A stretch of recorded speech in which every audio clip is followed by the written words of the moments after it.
Hey, I'm back on all my channels and Growler to do some Destiny. Um, it's my way of relaxing, and I don't know how this is turning out, but I've been doing a lot of research on YouTube to try to get my audio right, and it's not quite there yet. But I do have audio in my ears from the PlayStation, which is different. I can monitor my own voice. How it turns out in each of the streams.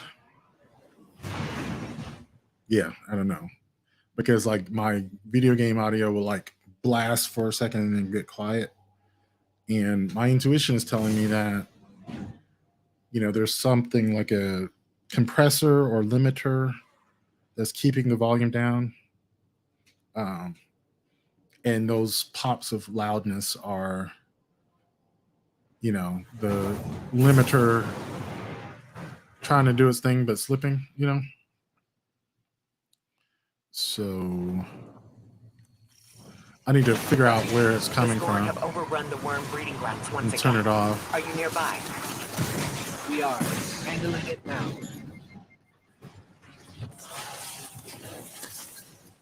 Jeez. That thing nearly took me out.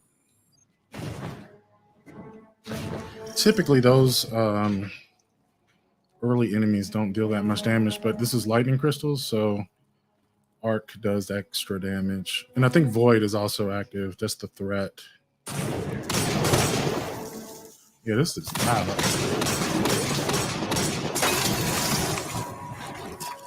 Let me try to turn it down in the PlayStation.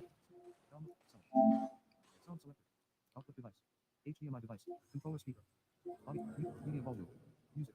Video. 100%. Adjustable sound. Press pause to adjust. 60%. 52%. 36%. Adjustable slider. Media volume. 1. 8 of 11. Button. Press pause to select. I don't know. Destiny 2.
There we go.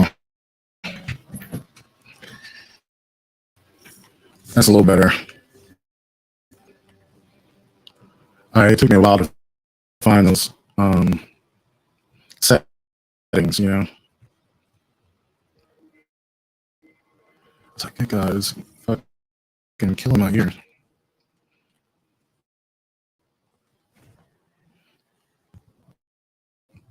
But yeah, I had to go into the Windows settings. It's a weird mishmash of like the new stuff that came with Windows 10 and the classic device controllers from, you know, Windows past.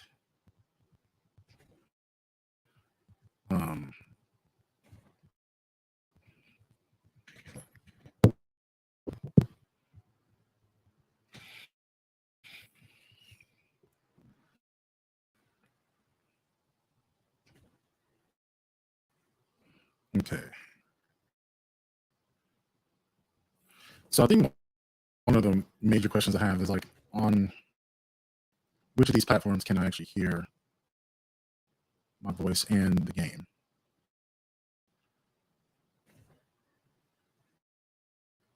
I can hear the game perfectly fine through my speakers. And typically that means it's going to go out into all the streams that I'm on. But yeah, there's a lot I'm not aware of. So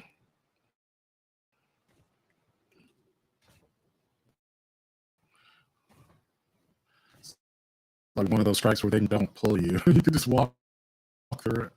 It's kind of neat, actually. That means that there are one loading zone, I guess. I don't know. I guess these portals create a new loading zone. Maybe one of the reasons they don't need that.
Ooh, shit.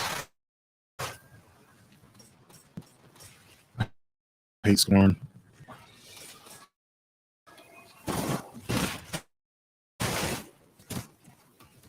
They're so fucking annoying. Their exploders run way too fast. I mean, like, most every class has an exploder. Except maybe the Vex. I mean, even they have those harpies that explode. They're only in the raid, I think. But Garden, I guess.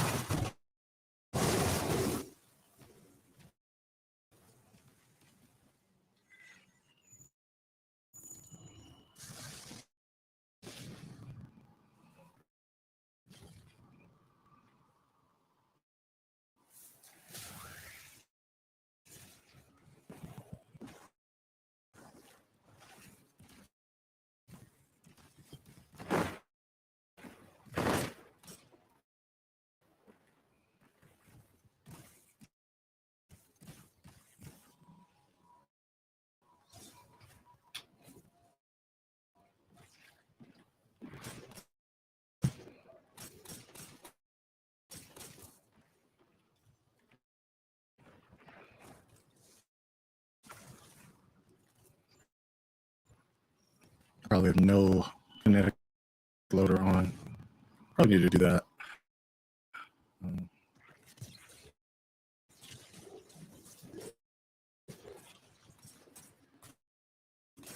But I wanted to jump right into the game to test the sound. And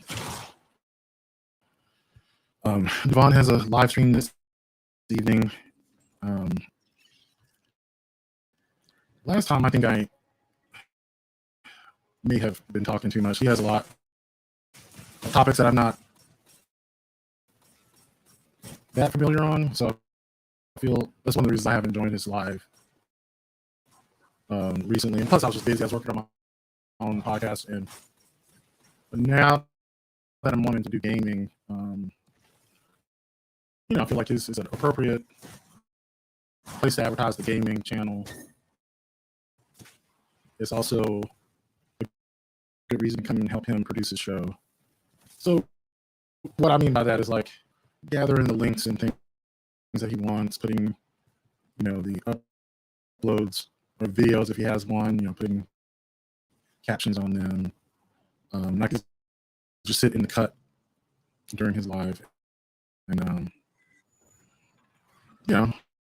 watch him do his thing. Or let him know, like, I want the show to be concise and doesn't need to include my opinion on stuff because I don't really know. But I want to I want to contribute. And I think the way I can contribute is just the pushing of the buttons. And I have opinions on things, but it's rare, and I just want them to do their thing. And it's been great. I think, I hope he doesn't feel any kind of way that I haven't been on in a while. I don't think he does. I don't think he hasn't expressed any disappointment or, whatever.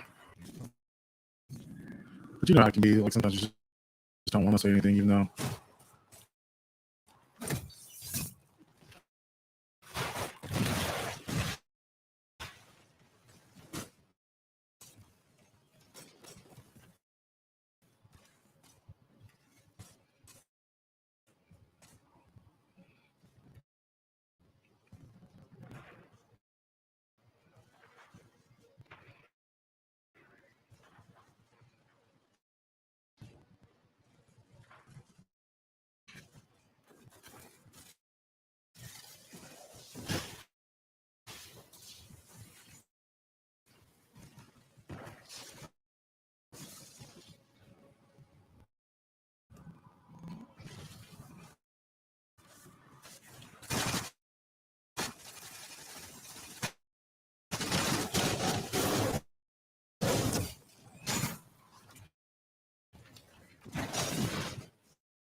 not bad. That was a flawless ending. I like this auto rifle. It's just not a good roll. I don't understand Invisible Hand, if that's good or not. I think it's pretty crappy. Anytime you get a bonus for not hitting an enemy like that, unless it's like a really inaccurate weapon. And then it's like, why would you want to use that? Grenade launcher is a thing that came to mind. I always miss my grenade launcher shots, but so it could be. Yeah. I feel like every time you missed, your next shot had like tracking or something. That would be okay. Like it hits the ground and just automatically tracks the closest enemy.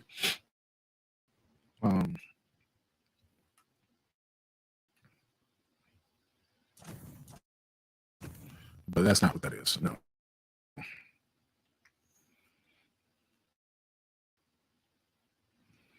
Okay.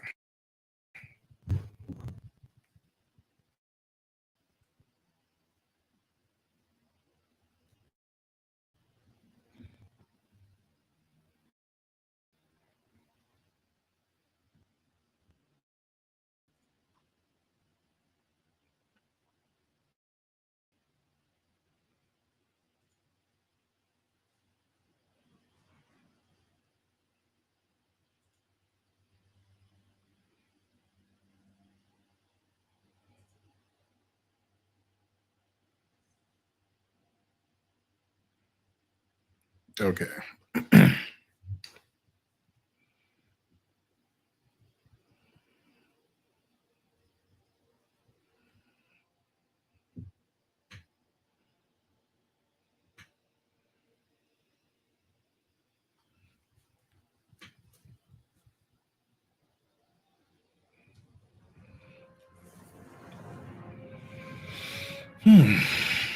This is a pretty annoying map, especially for Ark. There are these wizards in the boss room that are just gonna fucking tear us up. Pretty sure they know you're coming now. Then there's no time to waste. I think I might change my class ability to barricade.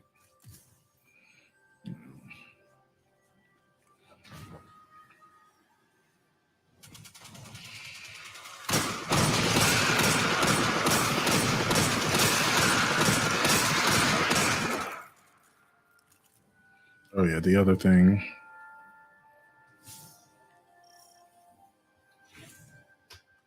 I need a loader on my arms. Arc loader.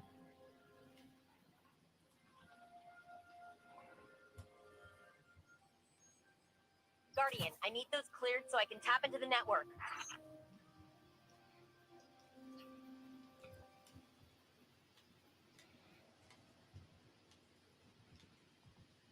Kinetic loader. Okay. Eyes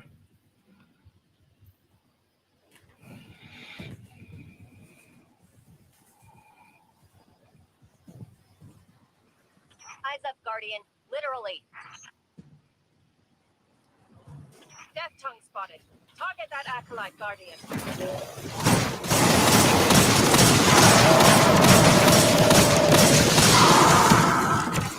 The Hive are sending an ogre.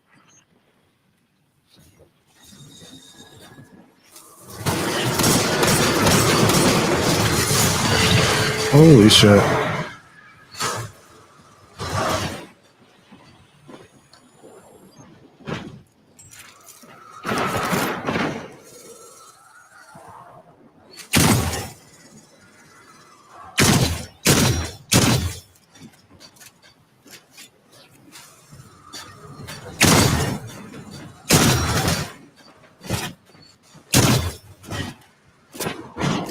So that there are certain enemies that are highlighted that are suppressing our abilities. They call them acolytes.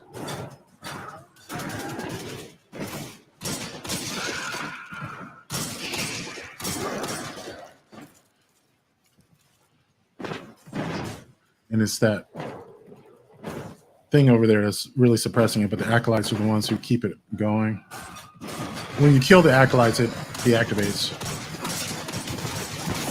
Of course, without abilities, that's significantly more difficult.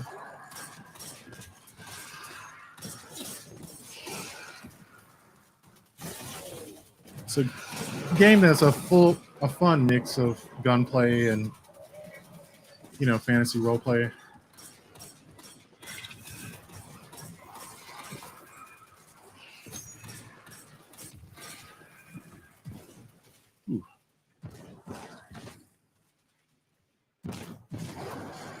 Where's the narcolyte? What the fuck?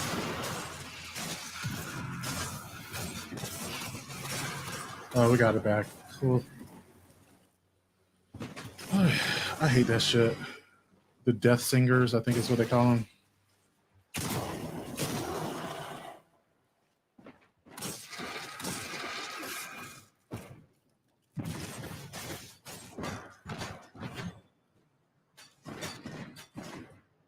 All right, going on to B. Moving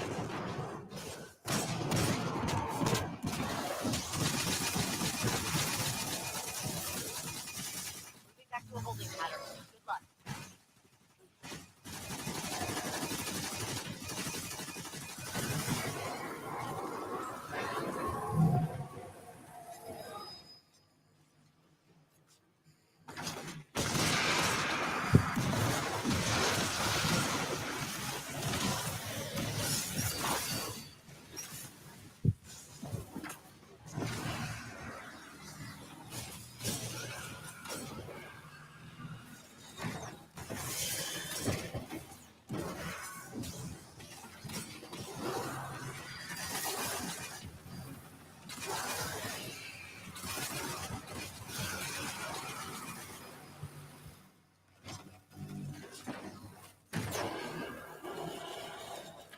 Okay, I think we got B.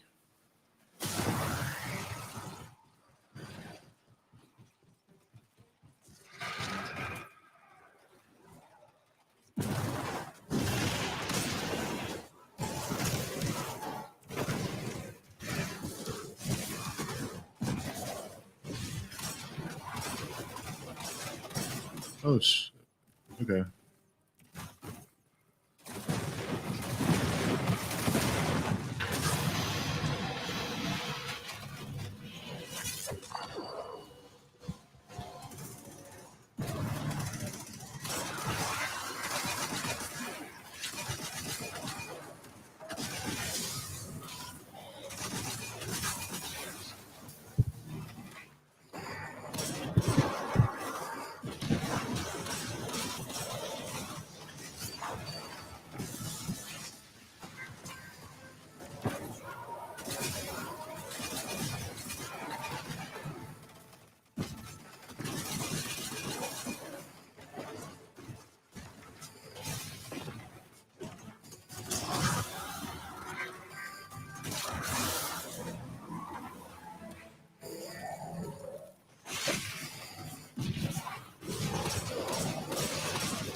Powers are ours again. Grabbing you a laser core for the gunk.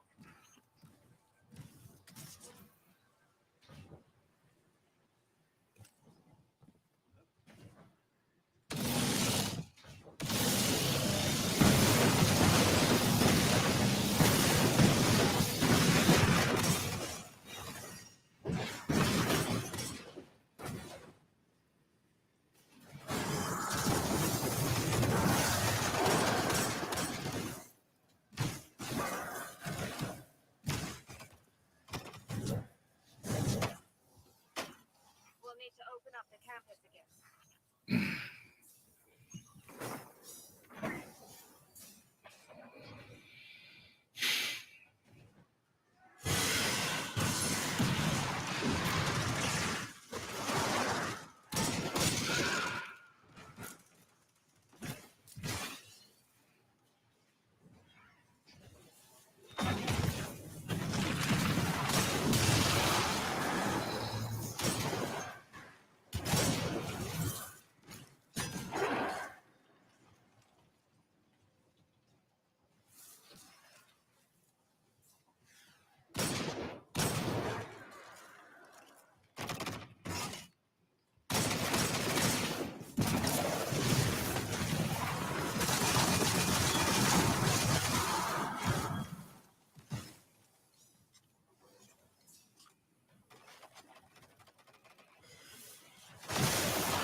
back online and reading you as hostile. Mind your steps.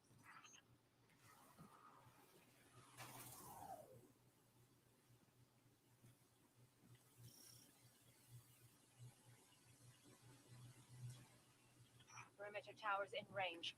Stay hidden, Guardian.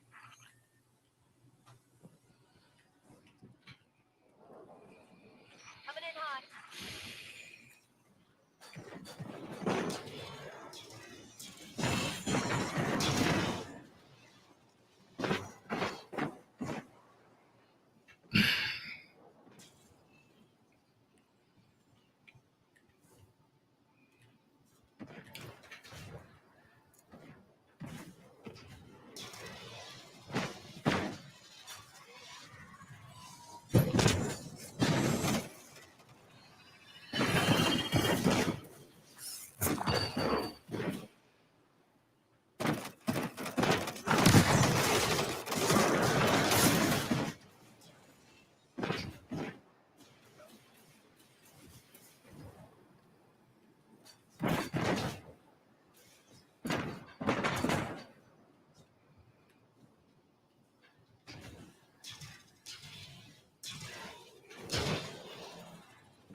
That part is really annoying. That's the reason why people don't like first person shooters, especially ones where you got to jump. Like, bro, I can't see my feet. Like, where am I jumping?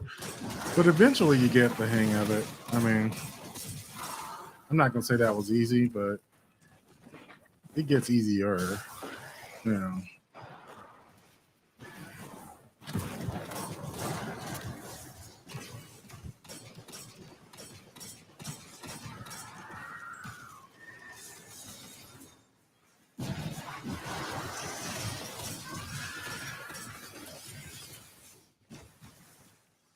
Moving back to a holding pattern. Good luck.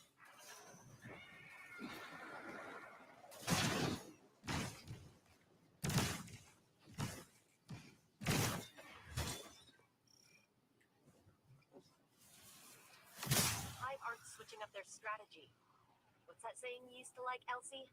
If at first you don't succeed, try again. Spot on. Though I might have taken it too literally.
Let's see. Did I get that hand cannon? Yeah, I did.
Fucking wizards will melt your ass if you if you don't play with them. If you play with their asses, they will kill you.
Oh, thank you. These hive don't belong to Nogres. Ugh. I know his troops scattered after we just come out of Zol with a Valkyrie, but I didn't think they'd just abandon Mars. Nagras' forces pledged themselves to Savathun. They stand with the Lucenbrood against Zivu Ara. Have you been so involved with Rasputin that you were not aware? I guess no one can clear the hive out like other hive. Consider that Savathun avoided a direct conflict with her whenever possible. Zivu Arath is their war avatar for a good reason. Okay, I'm gonna go back to the tower, see what's there. I might switch characters or something. See what I got. I still got auto rifle kills to do. Ugh. I can do those somewhere else though. Into the abyss from downtown. I do need to get super kills.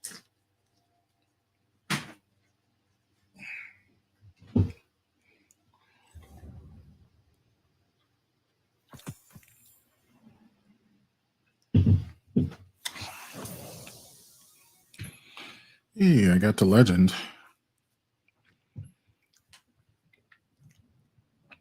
I'm gonna be able to reset again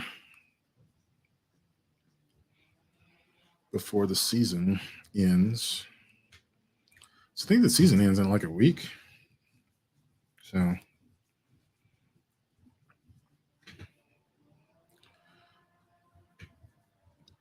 I've got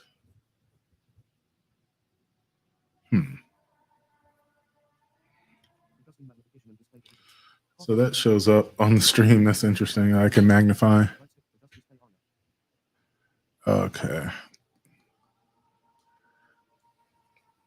I totally missed when I got to 3,800, but I guess I'm going to try to get like 4,000 flawless strikes before Final Shape comes out. I don't know why. It's just whatever. It makes it a little more interesting, and I find myself looking to figure that out. Let me see here.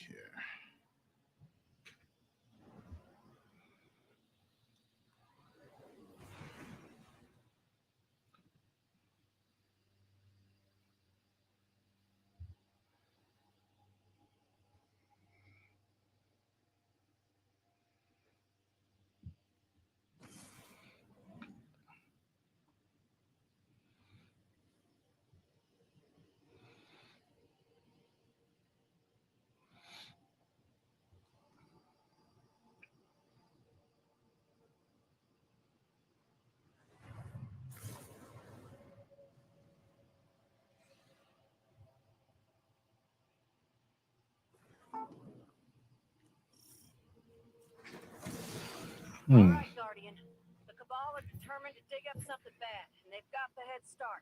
They're gonna need to hustle to close the gap.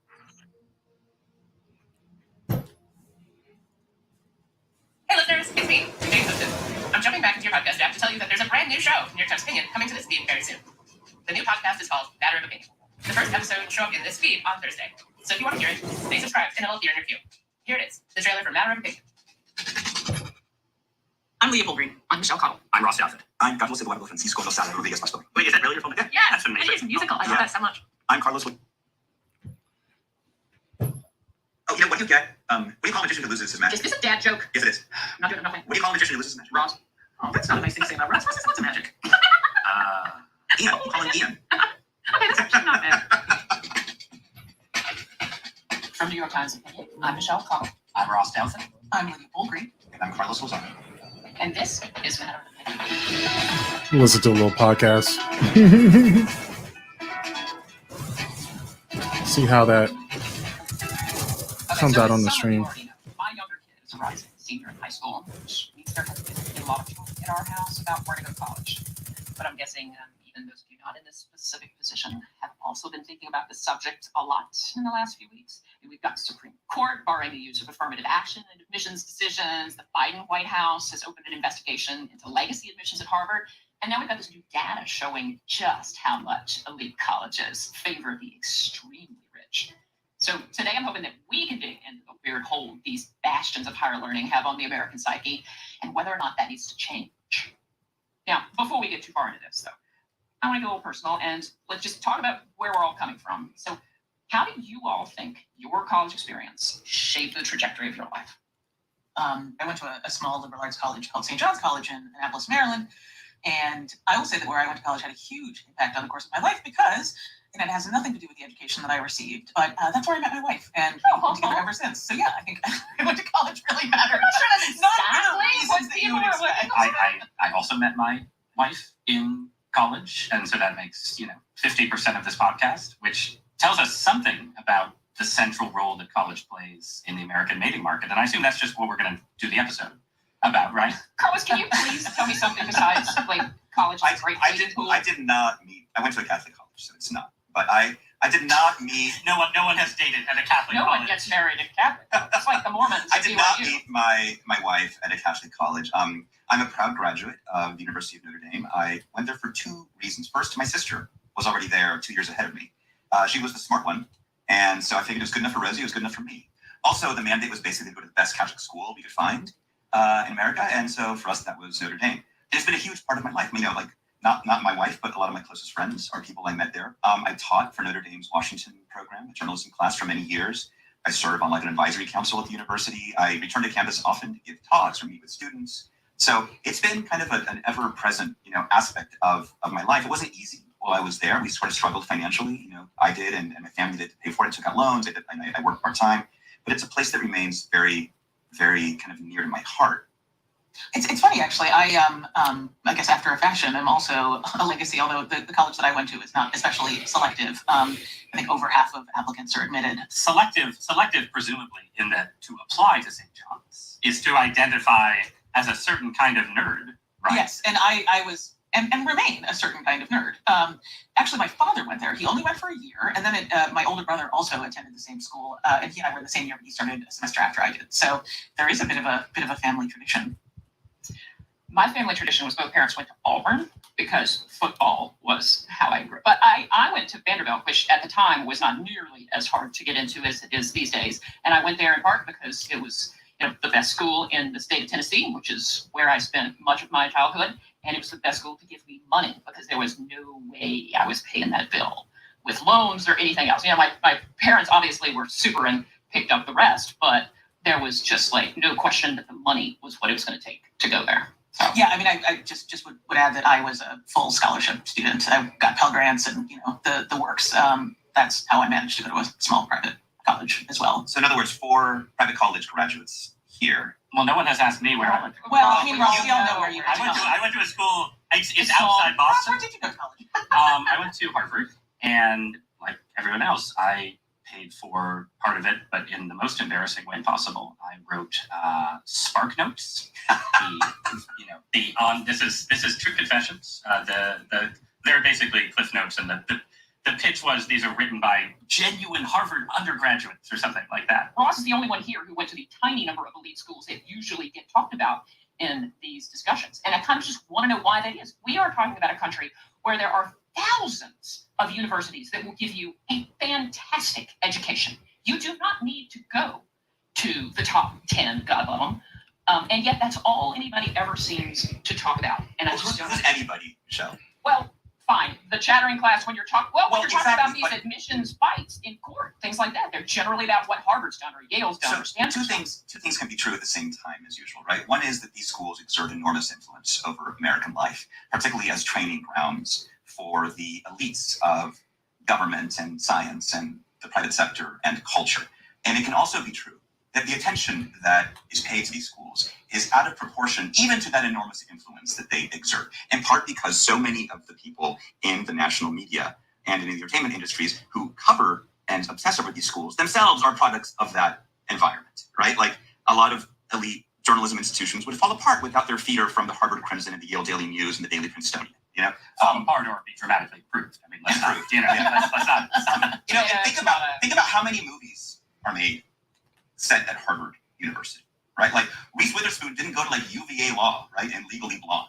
The obsession with these schools is very self-referential, I think, even while acknowledging that they wield enormous influence and therefore truly matter. I totally agree, and I think that it's undoubtedly true that these schools exert an outsized influence on our kind of like cultural atmosphere. But there's also just kind of facts, right? Like you look at the presidency. I mean, Joe Biden is the first president since Ronald Reagan to not have graduated from an Ivy League school. You look at, I mean, I'm just thinking about like these extremely high prestige, lots of power, and also very exclusive. And in the case of the institution I'm about to mention, the Supreme Court, very little accountability and sort of checks on that power as we've been finding. I mean, the current Supreme Court, there are only two people on the Supreme Court who did not go to an Ivy League undergrad, and that's Amy Coney Barrett and Clarence Thomas, and only one person who didn't do an Ivy League law degree, and that's Amy Coney Barrett, who I believe went to your at your alma mater. And yeah, you know, you look at the Supreme Court, you look at the presidency, you look at, you know, the editors of the major newspapers, you look at, you know, who gets a job as a comedy writer on Colbert or whatever, and it's just clear that these are the pathways to the. This is not to disagree with you, Carlos, but I mean, I struggle's real. I said the same thing. Well, the struggle they is exert enormous influence, but our attention to them is beyond even that influence. Yeah, and the struggle is real if you think you're going to grow up to be a Supreme Court justice, which, okay, everyone has the right to believe they're going to grow up to be a Supreme Court justice, but we are ruining generations of young people, not just emotionally, but financially. I'm like, I have actually sat down with friends of my older child when they were all applying to college, and I'm like, yes, you can like go all in and try to get yourself into Princeton or Harvard and take out loans and be paying back those loans for 1 billion years. And is that really worth it? And I just don't think it is for 99.9% of the country. I just don't. But it isn't just the desire to be a Supreme Court justice. It's the desire to have a wider array of elite professional jobs, like, say, working for a newspaper where you comment on Supreme Court justices, right? I mean, so I think, Michelle, in the beginning, you mentioned the new data showing the advantages for super rich applicants in getting into elite schools. And the data that is taken from is work by an economist named Raj Chetty, some others, and it's part of sort of a larger analysis of elite schools. And for a long time, there's been a lot of data showing that basically if you take two kids and they have the same GPA or the same SAT score, and one of them goes to a good state university and one of them goes to an Ivy League school, their average earnings over the life cycle are going to be pretty similar. And that's the argument that you're making, right, to those kids, that basically worrying about getting into, not even like Princeton or Yale, but, Swarthmore or Dartmouth or something, right, as opposed to a good state school is silly because your talents, I just mean, it's not just, this is not like 3 schools, right? Yeah. My point is, so there's been this data for a long time saying that it doesn't make a huge difference to your earnings where you go, if kids have similar talents, similar grades and so on. And what the Chetty paper says is, yeah, it doesn't make it that big a difference to average earnings. But if you want to be in, sort of elite levels of earnings, income, jobs, and so on, then going to these schools does make a difference. And that's what the children of the upper middle class or their parents, right, are recognizing, that there is this sort of, yes, you will do fine wherever you go. But if you are extremely ambitious, which many people are, these schools really are sort of feeders for a particular kind of elite. And they also, just to personalize things, I don't have quite the same feelings that, like you talked about, Carlos, towards Notre Dame, towards Harvard itself, because I sort of feel like the institution corrupted me a little bit, right? That like I went there as an ambitious kid, obviously, but mostly it nurtured my ambitious side at the expense of my intellectual and moral side. And that's sort of what these schools do. It's not just that you go there because you're ambitious. It's also that they exist to teach you that you should want to be more ambitious than you already are in ways that is not. Like, I don't think Harvard was good for my soul, for instance. I'm not sure going to college is supposed to be nurturing your soul, so to speak. Oh, I 100% disagree. Well, Lydia went to St. John's, so she nurtured her soul. But I think that Ross's point is actually really a good one in the sense that, these are powerful institutions that are in the business of perpetuating their power. And so it is in Harvard's interest for its graduates to create this and feed into this power elite, and then for their children to aspire to the same role. And it's sort of a perpetual prestige machine that just keeps kind of building and building in and of itself. Oh, I have no question why they do it. I just don't understand why the rest of us buy into it. It is an incredibly screwed up value system for almost everybody in this country to be told that you need to basically hawk your life and take out massive loans and do anything humanly possible to get to these places. Is everyone in this country told this? Yes, every single person is told. No, it's not just blue state America.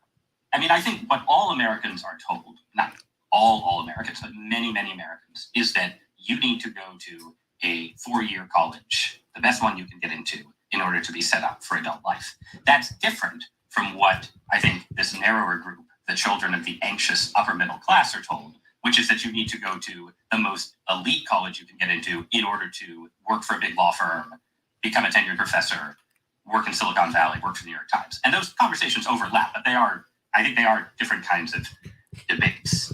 With the added thing that those really elite schools, poor kids are not actually gave up my to flawless to get that bounty done. Harvard or Yale. They're often being paid for. The issue there is like often poor kids don't even think to apply. But the most elite schools are covering people. The stress is about getting in.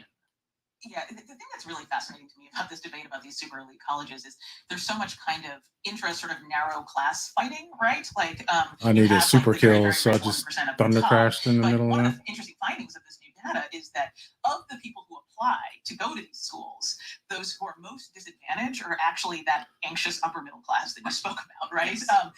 There is this weird kind of intramural fight going on between like the very, very top, and the class right below it that is feeling extremely anxious about its ability to have access to opportunity. And that to me is the thing that's so fascinating. And then the other thing that you have is you have a group of that anxious upper middle class, I think, has been taught to think that the real competition for those spots is, minorities and people who get other kinds of preferences. But what this new data reveals is that like the people who are actually hogging all these spots are the people above you on the economic Well, ladder. no, not So not it's necessarily. complicated. It shows that the people above you have a big advantage for reasons connected to legacy admissions. I assume connected to the fact that they pay full freight. They're the ones who pay Yes. the full Yep. tag, and so schools have an incentive to have more of them. But their absolute numbers are still, relatively small. Like if you're in the upper middle class, you're in competition with a larger pool of other upper middle. Like your main competition is the rest of the upper middle class numerically. That's Sure, but like there- you're not there's a wrong to see your neighbor as your neighbor and your neighbor's kids that way. But I think there's also a perception that the number of slots that are available is limited by creating space for, Latinos and Black people and, LGBTQ people and so on. So When really what we've learned over the years is the people you should be targeting are the kids who take squash lessons and lacrosse. Yeah, and I don't know if you've, Lydia, you in particular, who you travel the world significantly, if you've ever had conversations with non-Americans about the college game here, and consistently the thing that, in my experience, that people find weirdest is that athletes would receive an advantage when applying to college. Like that just seems absurd to a lot of people. And that says something about the role of athletics in American life, which may be very, healthy in many ways. But that has always struck me as a super bizarre part of the admissions game. Now, just getting back for a second to the Chetty paper, the one thing that struck me the most, and this dovetails with what you, Ross and Lydia, were saying earlier, is my favorite finding is that even within legacy admissions, there is a bias toward the wealthier legacy applicants, right? Like, if your parents are in the top 1% of income earners and you're a legacy, you're 5 times more likely to get in than a non-legacy applicant with similar grades and test scores, right? If you're a legacy applicant but less wealthy, you're only 3 times more likely to get in than the equivalent non-legacy. So there's legacies and then there's legacies. I mean, but it's important. I think it's just important to understand, since post-affirmative action, we're clearly going to have an extended debate about legacies and athletes and those preferences, which is that on the one hand, yes, those preferences are obviously perpetuators of privilege. At the same time, they're not being embraced because these schools just, love the idea of having rich kids there. It is part of the financial system. Like the way this is set up is schools want kids who, one, their parents can pay the whole price tag, which will be, $100,000 a year at elite schools by the time my kids are applying to college. So you need kids whose parents can pay $400,000 per kid. You need some number of those. And then you want kids whose parents or the kids themselves as they grow up are more likely to donate money to the school. And I think I am sure that there's a correlation between being on a sports team in college and having the kind of, warm feelings that Carlos has towards his alma mater and being more likely to give money. And so if you did away with legacy preference, it depends on the sports. Are there sports at Notre Dame? I wasn't aware. As a season ticket holder. But it's That's interesting, funny. Ross, you're talking about the composition of the student body beyond money even. I think they touch on this in the study we're talking about, which is that it is to the benefit of the incoming students, or seen as benefiting, that they are then rubbing shoulders and going to class with people whose parents are Supreme Court justices. So you are there to make connections at the Ivy League schools that Yeah. cannot be made even one level down. And so this has churned up all these questions about, well, if you take those people out of the pool, does it actually hurt the incoming kids who need to make those connections? So it starts to get really complicated really quickly. Not a bad This is an point. argument against ending legacy admissions, by the way. Just quickly, I want to say that people who, Black alums, Latino alums, they're saying like, oh, great, now you want to get rid of legacy admissions. Like we had a couple of generations of graduates of color, and so let's get rid of legacy admissions now. I think it feels kind of icky. That is such a great point. It's it's almost like when a good becomes too widespread, you then have greater incentives to kind of take it away. The other thing that I think is worth thinking about, because I think one of the things we've been circling around in this conversation is the idea, like, this is just this tiny group of colleges, like, why does it exert outsized impact and so on and so forth? But there is also a kind of trickle-down effect, right? That, like, the standards and practices and things like that are set at schools like Harvard and Princeton and at the Ivy League, the tier of schools that's, like, right below that and then the one right below that, they're all competing for the same students that are aspiring to go to Harvard, won't get into Harvard, or do, but maybe will get less financial aid. And so you have these schools that are just like a notch or two down that are then going to be offering generous, like, merit scholarships to upper middle class kids. And so it's not just students competing to go to schools, it's also schools competing for the most attractive students. And so that it does have this distorting effect that just kind of cascades down to the whole education system that I think is complicated and hard to parse and hard to solve for, but I think very powerful and very real. All right, so we've talked about the system we have. Let's take a quick break, and when we come back, let's talk about the system we want, or whether we should just blow the whole thing up.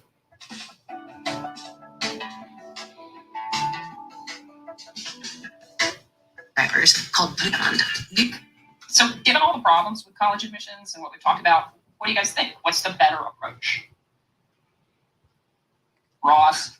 Oh, I have a lot of plans. Like any good Harvard graduate, I have nothing but plans. Best and brightest. No, so one, I think so start at the top, and on the evidence we have, the Ivy League is going to be pretty hard to dislodge in that role. But ideally, you want a weaker Ivy League. You want more regional distribution of schools that feed into the elite. You want more pressure on Ivy League schools themselves to admit, for instance, larger student bodies. Ross, what do you mean when you say you want a weaker Ivy League? I mean that you want those schools to be poorer, like fundamentally poorer. They should have less money.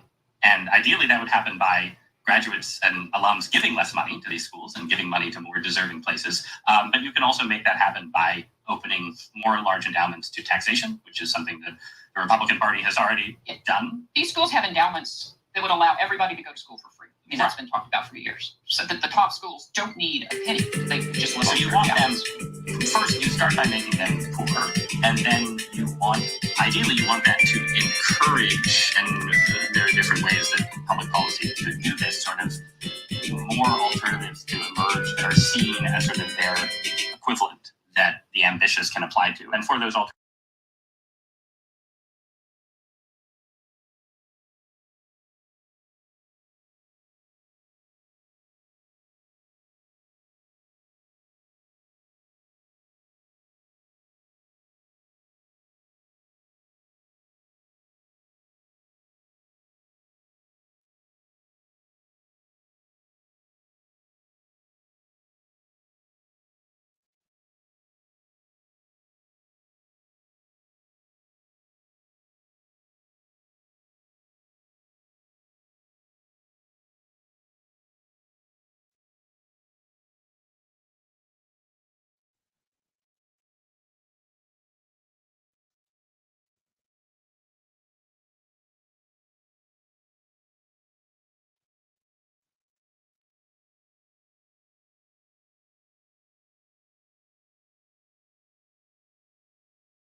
up as national schools, not state schools, that are intended to compete with elite schools. And since this is a different conversation, but maybe have more political and ideological diversity within them. But I think that's the ideal action at the top. More competition, more new schools starting. When you think of, it's been, Stanford is arguably the last big major university to be founded in the US, and that was 120 years ago. You want more startups. And yeah, I don't know exactly how you get there, but I would start by taxing Harvard and Yale a bit more.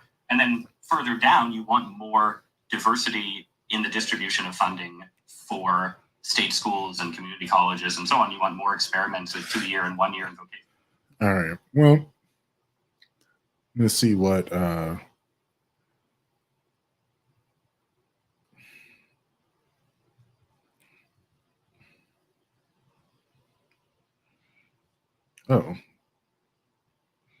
Did it change and I didn't even notice? Okay, it went to heavyweight. I wonder if I was off of lightning crystals that time. I was just going and going and going, but I don't know. Yeah, because reset has happened, and now we got a whole new set of bounties and modifiers. Scout, Floyd, all of that.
I think I'm gonna do this after Devon's live. I mean, I guess I could keep going, but no, I'm gonna need a break.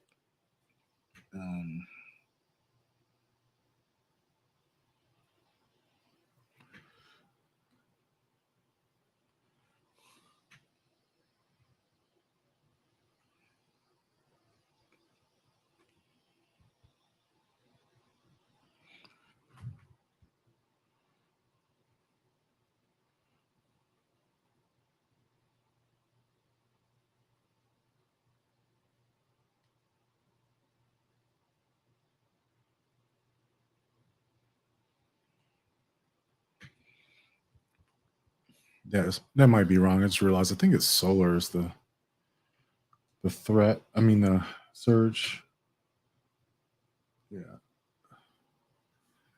Solar and Strand. And I guess Strand would be the better choice. But anyhow, on that note, I think I'm gonna just take a break and I will catch you